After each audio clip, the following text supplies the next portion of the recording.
Welcome to the story of the Planetary Mind. You are it is you.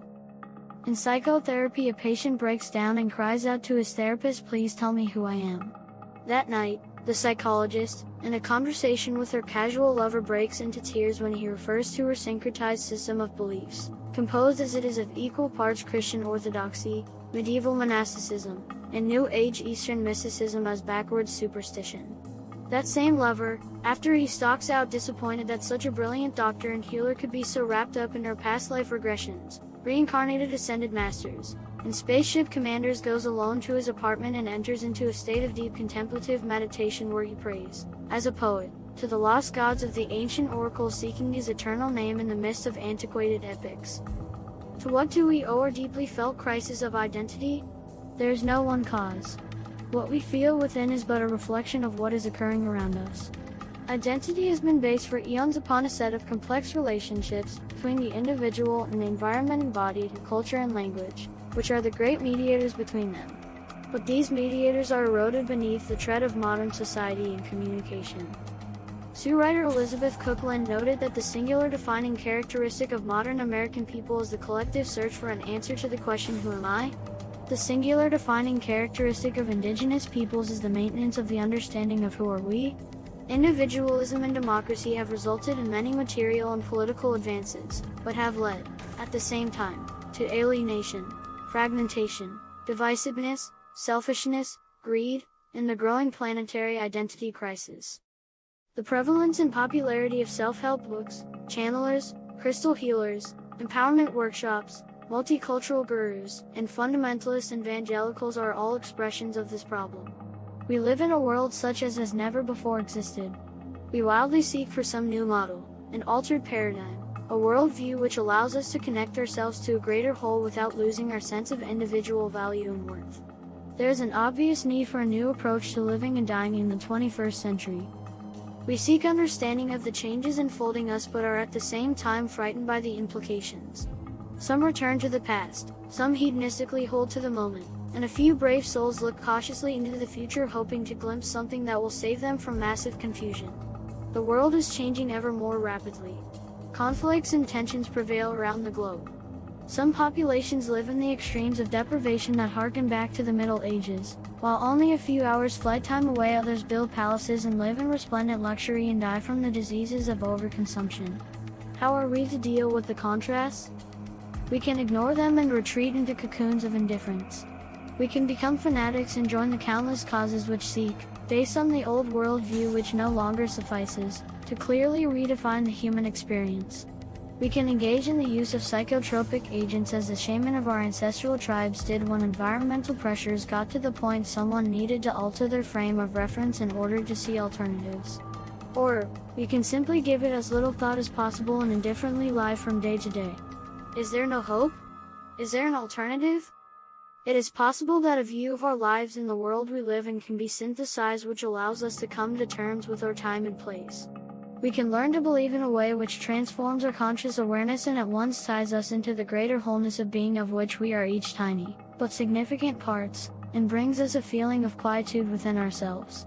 This in turn can inspire others to likewise seek out the source of what makes one feel whole and able to calmly participate in the process of transformation and the accompanying turmoil which inevitably goes with it.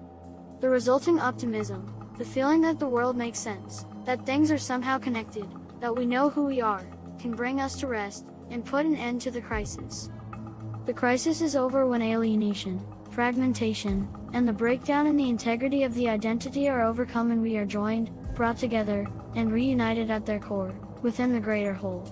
The confusing world we live in, especially in the developed, post-industrial, information age nation states of the 21st century, which profess values, beliefs, and attitudes, and act in ways based upon outmoded and archaic, religious, racial, nationalist and moral codes, cannot long continue to exist as it is. We must not underestimate or discount the value of the beliefs which have brought us to this terminal point. We, in fact, see what we believe. The world that appears to our senses is but a partial view hemmed in by the limits of our faculties. And culture has perpetually attempted to formulate and institutionalize a set of ideas, metaphors, and analogies which adequately describe both the limits of perception and the limitless nature of what lies beyond both sense and belief. The meaning of our lives is embodied in the languages with which we describe and define our experience. On occasion, a set of ideas is created which, by analogy, is similar to a new virus. Whether the ideas are those of animism, religion, science, or whatever, they find the mental environment of whole populations receptive to them and proliferate. They infuse the minds of the host with signals that alter their language and thus their perceptions, in the world of those who embrace them.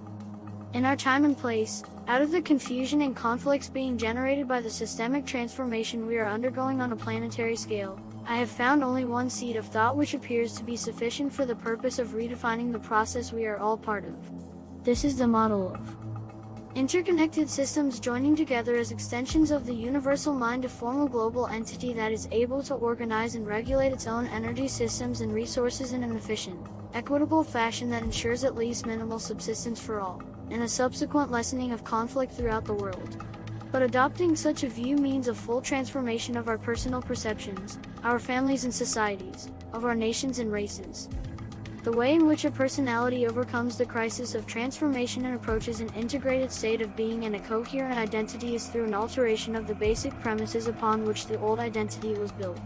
When the old identity disintegrates, by a sort of critical mass fission, it must have enough strength in its core to reform at a new level of order and complexity, through the complementary process of fusion. This requires one to undergo a process of reflective sorting through those elements of their system that are to be useful and valuable in terms of contributing to reformation, and dispensing with all others. Thus the language which one uses changes, and this alters perceptions, objects of perceptions, and relationships between all systemic elements. Out of the confusion, new premises are formed in the core of the being, which is life seeking to continue living and growing, reforms.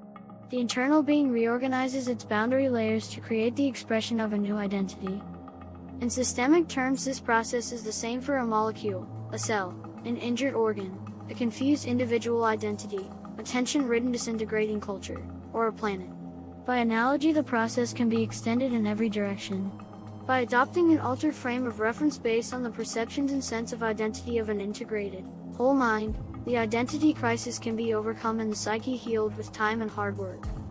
The following chapters describe the foundations of an altered paradigm called hologenics, that is a way of viewing human experience so as to generate an integrated, interconnected awareness, a planetary mind.